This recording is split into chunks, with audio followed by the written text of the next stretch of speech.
Today is July 26. So purihin ng Panginoon sapagkat maumpisahan po natin ang ating pong araw mula sa salita ng Panginoon. This is a big privilege for us, a child of God, na tayo po ay magsalo-salo sa ating pong spiritual food, which is the Word of God. So let us open our Bible in the book of Proverbs chapter 26. Ang ating verse po na bigyan ng meditation, yung verse number 12. Sabayan niyo po ako sa pagbasa. If you have your Bible, hindi ko kayo maririnig. Just go ahead and read the verse this morning. In Proverbs chapter 26, verse number 12. The Bible says, "Seest thou a man wise in his own conceit? There is more hope of a fool than of him." Let us pray. Dakilang Ama, maraming salamat po for the privilege and the blessing that I have and we have this morning to be around in thy blessed word. And may the Holy Spirit to unite our hearts, to listen and to study and help us to be ready and rejoice and give reverence to the uh, the exposition and the explanation about this book of Proverbs chapter 26 verse 12. Use me and give me wisdom this morning, Father, and bless everyone that are listening today, even later on na sila po ay makapakinig sa spiritual insight na ito. And again, thank you so much for the life of Pastor Jess Marasigan, for the ministry and the sacrifices and his effort to feed many people and souls, especially the brethren of Sanctuary Bible Baptist Church and other friends and ministers in the Word of God. Thank you, Father, for this privilege, and I am honored to share your word this morning, and hope goes on. Thank you, Father. Bless us now in Jesus' name. Amen. So, mga kapatid, ang sabi po dito sa verse 12, "Seest thou a man wise in his own conceit?" Our message this morning ay pinamagatan po, it's entitled, "Wise in his own eyes." So, siguro, kung ito po ay bigyan natin ng pansin ang salitang ito po ay magiging blessing sa atin. Kasi napapansin ko, even myself, it is also real to me. Kahit tayo po ay mga anak ng Diyos, mga lingkod ng Panginoon, kailangan po natin bigyan ng pansin at i-consider po natin ang admonition ng salita ng Panginoon. So, first of all this morning, we should note that Solomon speaks of a man who is wise in his own conceits. Interestingly, Solomon uses the term man that usually refers to men in particular. He seems to focus on a proud man in this verse. That does not mean that women cannot make applications, but the terms indicate the interpretations refers to men. Pride is not the exclusive position of men. Women can also be proud. So this morning, let us consider the statement from the verse 12, "Seest thou a man wise in his conceit?" So let us allow ourselves to understand that this word of God might be a blessing and encouragement to us this morning. Let allow me to say this statement this morning in three things. Unang-una, let us consider the meaning. The meaning. The word wise, this term can have either good or bad connotation depending upon the context. First, the bad context. It means cunning, subtle, crafty. In the good context, it is prudent and skilled. In this passage, Solomon is obviously using it in a bad context. And the word conceit, the English words in his own conceit, are one word in Hebrew. The meaning of this term is not a synonym to pride. The expression speaks of pride, but not this term. The word conceit, it is an outward appearance, countenance in one's own eyes. The expression means a man who is wise in his own sight or in his own eyes.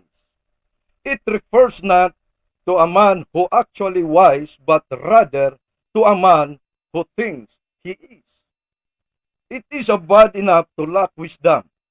It is far worse to lack wisdom and not know it, and actually believe that you are wise. So that is the meaning of the word wise and conceit.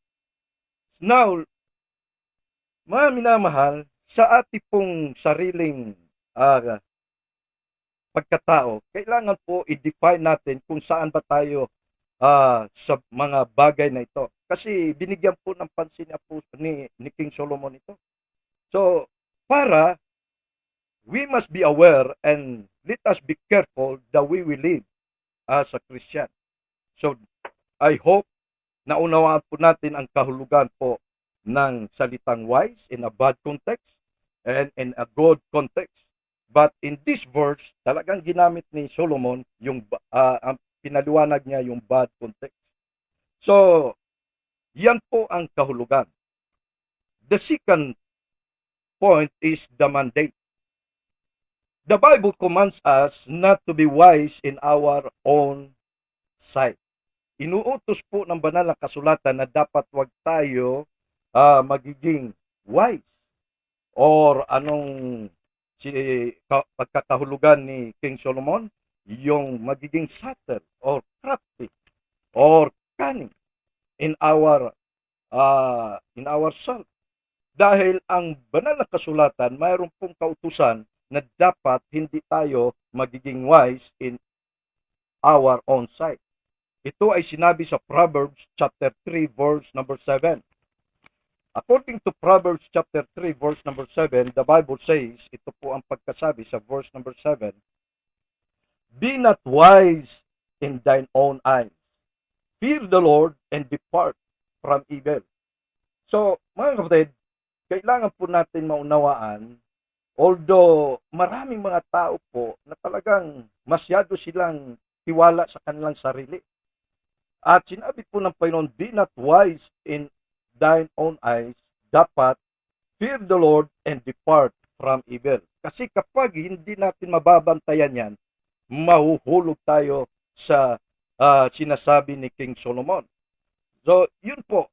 At may sinabi din po si Apostle Paul sa mga taga-Roma, ayan, Romans chapter 12. Puntahan po natin ang Romans chapter 12, verse number 16. Ito po ang sinasabi ng banal na kasulatan sa Romans chapter 12 verse 16. Be of the same mind one toward another.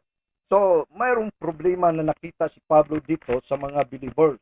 Kaya he admonished the believers, be of the same mind one toward another. Mind not high things, but condition to men of low estate. Ito ang sabi niya sa last statement. Be not wise in your own conceit. So malinaw po na talagang pinagbabawalan tayo, inutusan tayo ng Panginoon, be not wise in your own conceit. This is basically a command against pride. So, matatalakay po natin at tinatamaan po ni King Solomon ang patungkol sa pride ng tao. So, ano ang maunawaan natin tungkol sa pride? Una, pride is the broader umbrella category under which are found several particular types, including thinking of self as being wise in our own sight. So, yun po ang pride na dapat natin maunawaan. Remember, ano ang nagagawa ng pride sa buhay natin? Lahat tayo may pride, kaya kailangan po magkaroon tayo ng strong spiritual stamina sa buhay natin para makontrol natin ang pride. Bakit po? Ano ang nagagawa ng pride sa buhay ng isang tao, especially sa ating mga Kristiyano? Unang-una, pride blinds us to spiritual reality. Kaya napakahirap kung lumago ang mga Kristiyano kasi nandoon sila sa level ng kanilang pride. So, kapag ikaw po ay mananampalataya at nandyan po ang pride sa sarili mo, sa isip mo at sa puso mo, mga kapatid, dahil ang iyong pagkaunawa, you are very confident to yourself at ikaw po ay kumpiyansa sa sarili mo, sa iyong galing at sa iyong talino. Pero pagdating po sa spiritual things, bulag ka na. Kaya hindi ka mablas, hindi ka mapalakas, hindi ka ma-strengthen sa pamamagitan po ng salita ng Diyos. Kaya ngayong umaga, as you listen to this insight, mga kapatid, kumusta po ang level ng ating pride? Kasi kung ikaw po ay nakikinig ngayon, alam nyo, ito po ang pinakamatindi. Maraming mga Kristiyano, namimili sila ng preacher na gusto nilang pakinggan. Oo, yes, alam ko, ako paborito ko si Dr. Jess na makinig sa kanyang araw-araw na heading on Proverbs. Pero yung iba, napapansin ko, pag iba na ang magsasalita, wala nang gana. Oo, wala. Para lang for the sake na matuwa si Dr. Jess, tayo ay nakatune in, we are watching, pero in reality, dahil sa pride, ay wala tayong excitement sa pakikinig ng salita ng Diyos. Bakit po? Nabubulagan tayo. So, pride din po yung namimili ka ng tagapagsalita. Opo. Yung iba napapansin ko, mga membro sa church, mas excited sila kapag mayroong guest speaker. Tapos yung iba, magkaroon pa sila ng comment. Sabi ng mga ibang mga Kristiyano, sana yung ating pastor kagaya ng ating guest speaker. Mga kapatid, hindi maganda yan, hindi nakakatuwa. So it blinds us to spiritual reality. Not only that, pride blinds us to the truth. Alam na natin na mapapahamak tayo sa pride na ito. Mga kapatid, marami pa rin Kristiyano talagang namimintin nila. Believe ako sa mga Kristiyano, namimintin nila yung pride. Talagang mahirap. Kaya kahit anong sabihin natin, lunukin mo ang pride, hindi malunok-lunok kasi lalo na kung ang pride na ito ay barita. Mahirap lunukin ang barita, mga kapatid. So, yun po ang dapat nating ma-realize. Ang pride po ay nakakabulag sa katotohanan. Marami mga Kristiyano, alam nila na kailangan sa isang Kristiyano ay magsamba sa Espiritu, no? At katotohanan, lalo na sa panahon ito sa pandemya, mga kapatid, maraming mga Kristiyano for almost 4 months na, parang gusto na nila na live streaming na lang, live streaming. Pagdating ng physical gathering, para bang magdadahilan na sana live streaming na lang. Mga kapatid, alam nyo mga kapatid, kaya tayo ay sumusunod sa protocol na ito for the sake sa ating health protection. Kasi po, kung talagang susundin natin ang salita ng Diyos, mga minamahal, dapat wala pong makakahadlang sa ating church assembly dahil yan ay utos ng Panginoon. Forsaking not the assembling of ourselves together as the manner of some is, but so much as we the day approaching. So mga minamahal, napakalaga, it is very essential po ang church gathering like yung ministry ng soul winning.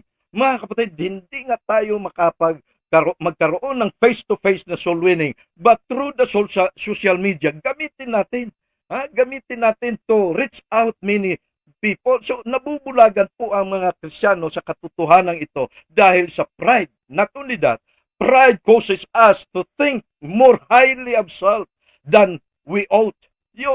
Kaya yung maraming mga tao, kahit minsan ako po ay biktima din ako sa pride na ito. Akala ko mas mataas na ako sa ibang mga tao. Akala ko magaling na ako sa aking sarili. Mga kapatid, dapat po tingnan natin ang ating sarili na walang-wala talaga tayo. Maliwanag naman, paulit-ulit na yan. Gas-gas na yan sa salita ng Diyos, sa pulpito, sa mga Bible study, sa mga devotion na sinasabi ng marami, for without me, sabi ni Jesus Christ, you can do nothing. Wala talaga tayong magagawa. So mga minamahal, yun po ay dapat nating ma-realize. Let us be aware and be careful about being wise in our own eyes. So, another thing, mga minamahal, pride causes us to look down on others. Yan po. Kaya bantayan niyo po ang sarili. Ha? Ang sarili natin. Kung mayroon kayong napupuna sa kapwa, please, huwag ka nang magsalita, huwag ka nang kumibo. Just keep quiet. Don't look down on others. Kapag hindi mo makontrol yung sarili mo at ikaw po ay nag-look down sa ibang tao, mga minamahal, delikado ka. Mga kaibigan, you are in danger because ang pride po ang magdadala sa iyo sa kapahamakan. Dahil hindi po sinasabi ng Panginoon na mag-look down tayo sa ibang tao. Tama? So kung anuman ang mayroon ka, kung anuman ang status mo sa buhay, mga kapatid, you must be grateful to God. Kasi ikaw ay unique, ikaw ay kakaiba. At kung nakita mo ang ibang tao ay hindi parihas sa sarili mo, huwag kang mag-look down. Kasi pag ginawa mo yan, mapapahama ka. Yun po ay hindi maganda sa harapan ng Panginoon. And then another thing, pride is a root of all kinds of evil. Opo, ang pride po ay ugat sa lahat ng uri ng kasamaan. Mga minamahal, yun po ay bantayan natin. Kaya kahit inaamin natin na walang perfect, walang matuwid, mga kapatid, dahil nandito pa tayo sa ating sarili, it is very possible na tayo po ay magiging wise sa ating sarili, you know? Kaya we are commanded in the Bible, be not wise in your own conceits. Kasi kapag hindi mo nabantayan yan, mga kapatid, mayroon kang pride. At yung pride mo, yan po ang ugat sa lahat ng kasamaan.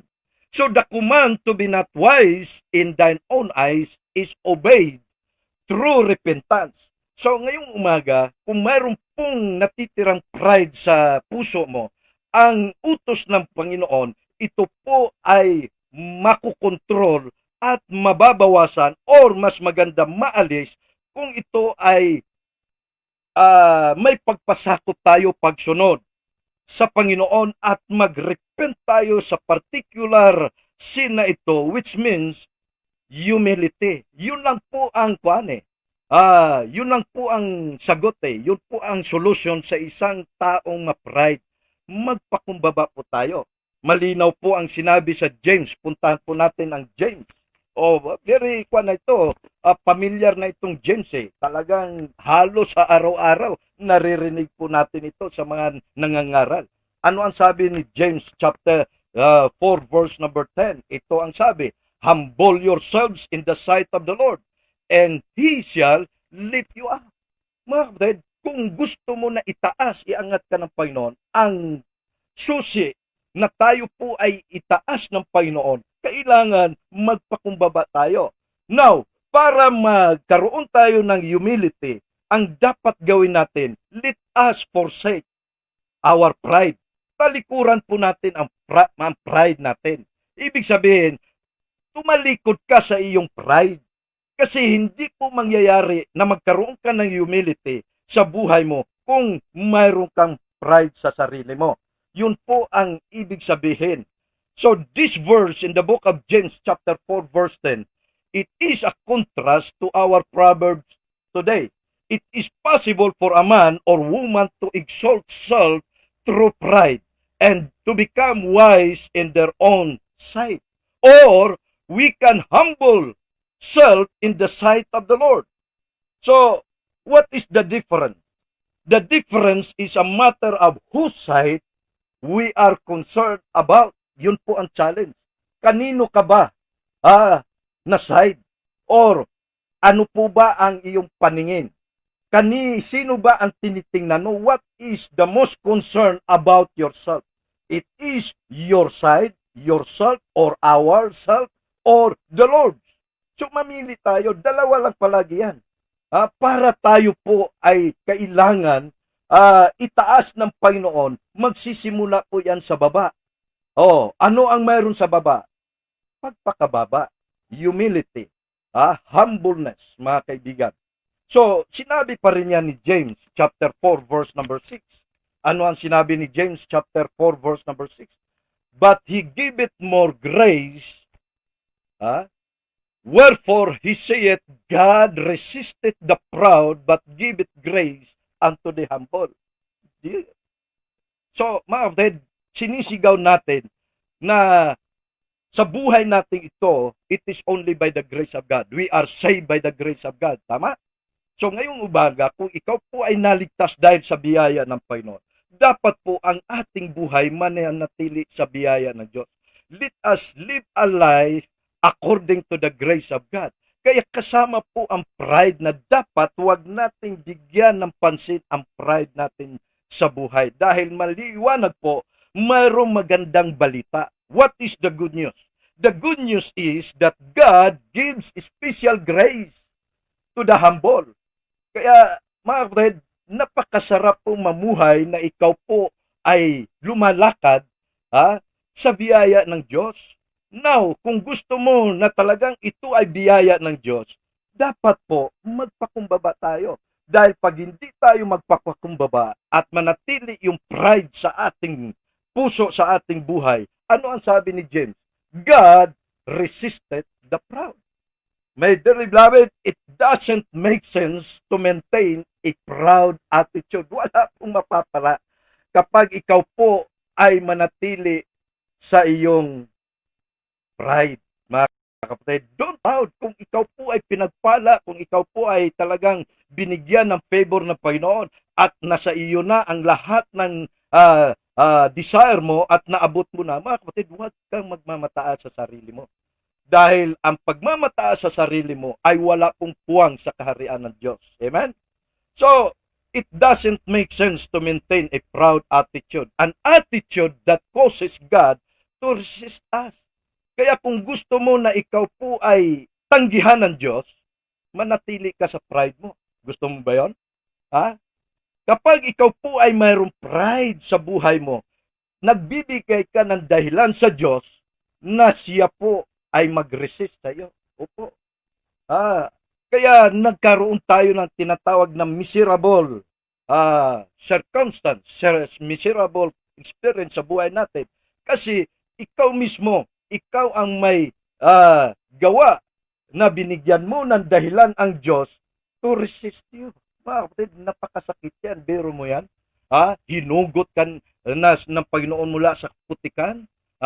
Mula sa kadiliman, inilagay ka sa liwanag, tapos nung nasa liwanag ka na, nagpalalo ka pa rin, nagmamataas ka sa sarili, lalo na kung ikaw po ay nasa gawain ng Panginoon, ginagamit ka ng Diyos, gusto mo na ikaw po ay laging nagmamataas, kaya nga may warning ang Bible. Mamili tayo. Ano ba ang gusto natin? Alam nyo, ang isang ma-pride na tao, he is very concerned about the praise of man. Opo, gusto nila laging pinupuri ng tao. Yung po ay isang taong ma-proud, mga kapatid, ma-pride. Mag-ingat tayo. May mga tao, hindi lang nabati sa morning devotion, na hindi lang nabanggit ang kanilang pangalan, parang hindi na magandang pakiramdam nila. Kasi gusto nila laging nababanggit ni Dr. Jess tuwing umaga ang kanilang pangalan. Inaabangan nila na sana hindi ako kalimutan ng Panginoon. Mga kapatid, what is that? That is the praise of man. If you are concerned about the praise of man, that means to say, according to the Bible, ma-pride ka. Mga kapatid, ano ang gusto ng Panginoon? The praise of God. It must always be concerned about the praise of God. Always praising God every moment sa buhay natin. Sapagkat mga kaibigan, hindi po talaga maganda na tayo po ay manatili sa ating pride. It is wise to be humble. It is foolish to be proud. Tandaan niyo po yan. Mas maganda po na tayo ay wise sa pagpakumbaba. Kasi po, it is foolish to be proud. Kaya nga itong Book of Proverbs chapter 26, napakahirap po ang chapter na ito. Kung babasahin niyo po ang whole chapter, ang dealing ni King Solomon dito tungkol sa mga fools. Opo. At aywan ko bakit maraming binanggit ni si King Solomon tungkol dito sa mga mangmang. Isa na yan. Ikaw ay maging mangmang if you are a proud person. Mga kapatid, you are a foolish person Kapag ikaw po ay manatili sa pride mo, yun po ang dapat nating tandaan. Okay? So nakita na natin ang meaning, and then nakita natin ang mandate. Ngayon naman po, ang pangatlo, the management. The management. Mga kapatid, sinabi po sa Proverbs, maliwanag po na sinabi ni King Solomon, "Seest thou a man wise in his own conceit?" Kapag yan po ay makikita sa ating sarili, sabi ng Bible sa verse 12, there is more hope of a fool than of him. Mas matindi, ano? Grabe ang sinabi ng Proverbs na ito. So tingnan natin, paano natin i-manage? Paano natin, how are we going to manage this particular character sa buhay ng isang tao? Kasi lahat naman talaga may pride. So, there are certain things that lead towards being wise in our own conceit. Mayroon pong mga bagay na magdadala sa atin sa pagiging mapagmataas. Mayroon sinabi, tingnan natin ang Proverbs chapter 28. Malapit na tayo matapos, huwag kayong mag-alala. Proverbs chapter 28, verse number 11. The Bible says, "The rich man is wise in his own conceit, but the poor that hath understanding searcheth him out." So, mga kapatid, alam nyo, lahat tayo nangarap na maging mayaman. Pero binanggit pa rin ni Solomon, ang kayamanan po ay talagang magiging danger sa buhay pala natin. Opo. Kaya kailangan mayroon tayong tinatawag na management. Kung ano pong mga blessing na pinagkatiwala sa atin ng Panginoon, kailangan i-manage natin yan. Pagdating po sa finances, kailangan mayroon tayong tinatawag na arrange management. I-arrange natin ang ating management pagdating sa pera. Opo.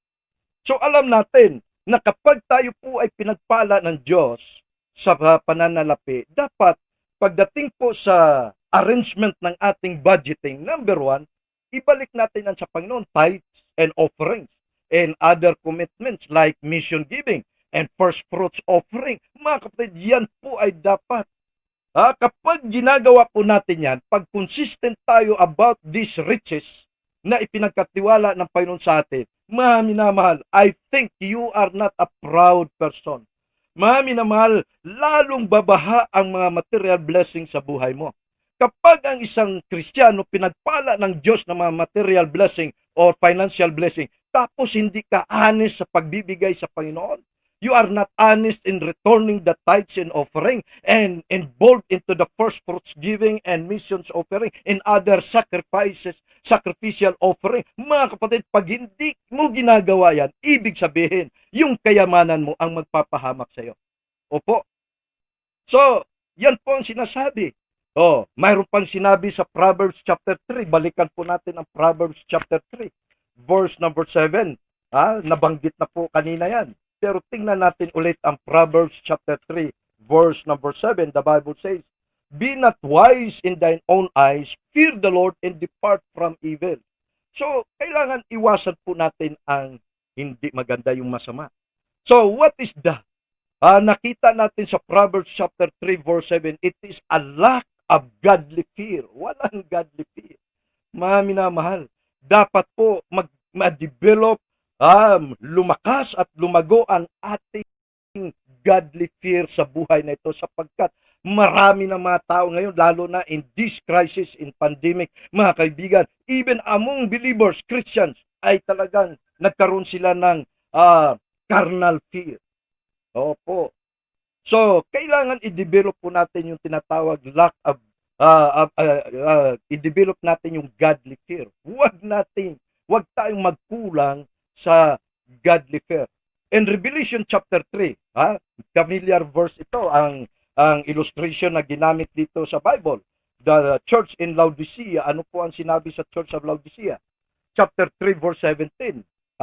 Baka ganito tayo, mag-ingat tayo dahil itong church na ito, sabi nila, because thou sayest, sabi ng Panginoon sa kanila, sinasabi nyo, I am rich and increase with goods, and have need of nothing, and knowest not that thou art what? Wretched, and miserable, and poor, and blind, and naked.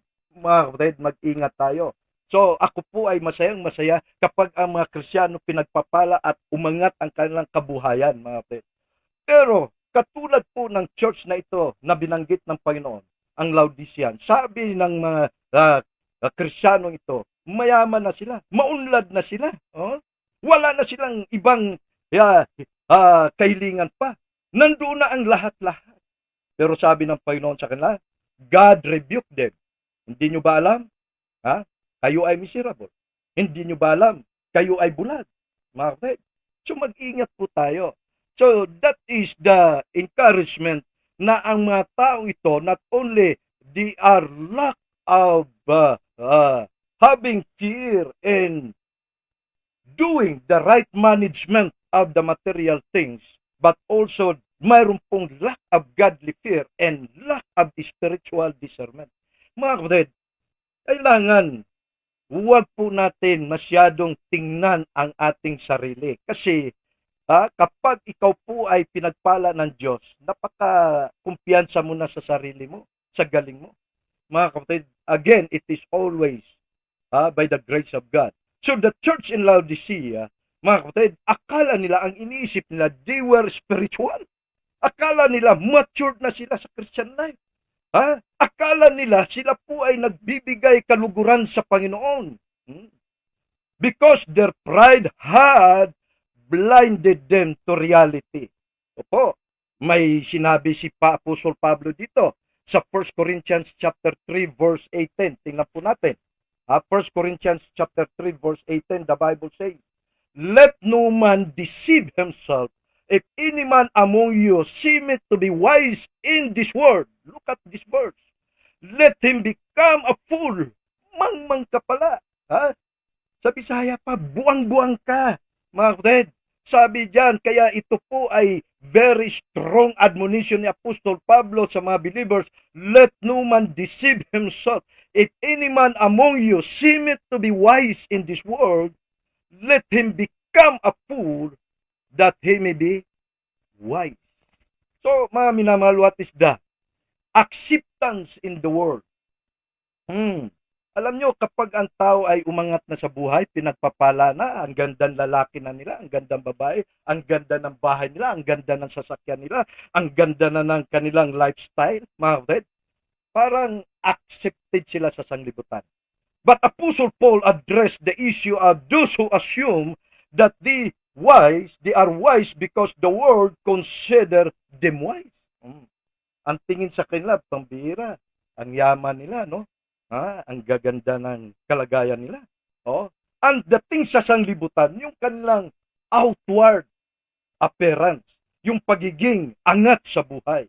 Mga kapatid, kaya ang sanglibutan, ang makikita sa kanila, tungkol sa kanilang physical and materials upliftment. Pero nakalimutan na ng sanglibutan na ang mga taong ito ay mga Kristiyano pala, mga faithful pala sa Panginoon. So Paul's point is that the wisdom of the world is really fully in God's sight, mga kapatid. Hindi dapat ganon. Dapat po ang ating sikapin na tayo po ay magiging maganda ang reputation, ang dating natin sa ibang mga tao dahil tayo po ay faithful sa Panginoon. Faithful sa Panginoon. So mga minamahal, yun po ay dapat nating i-consider sa umagang ito. So, again, the Bible says, a man wise in his own conceit. So, you must know and understand the meaning of it. And then you must consider the management about your situation, about yourself, mga kapatid, about your status in life. Mga kapatid, dapat po pahalagahan natin ang ating spiritual level. Hindi po tayo magkakaroon ng spiritually strong in the sight of God. We are not pleasing God if we are still wise in our own eyes. So mga minamahal, I hope and I pray that this message this morning is a great blessing to all of us. Okay, so tayo po ay manalangin sa pagtatapos. Maraming salamat po, Panginoon, sa iyong mga salita ngayong umaga. Again, thank you for Dr. Jess and the Church of Sanctuary Bible Baptist. Salamat po sa sakripisyo na ginagawa po niya. At I believe, Lord, na marami na kayong mga pagpapalang ibinuhos. Ganon din kami. Ipinagpala kami sa mga spiritual insights in the book of Proverbs. Pagpalaan niyo po ito na maging tuloy-tuloy at ang kalakasang physical and wisdom to Pastor Jess Marasigan, and also the good health to his family and the ministry na lalo pang mag-flourish.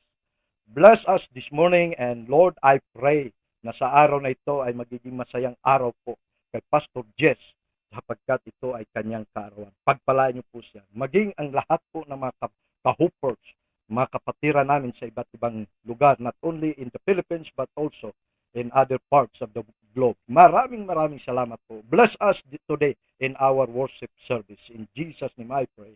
Amen and amen. Thank you so much, Pastor Jess. Ikaw na pong bahala magbati sa mga bumati sa ating mga kapatiran sa Hope Goes On. Maraming salamat po.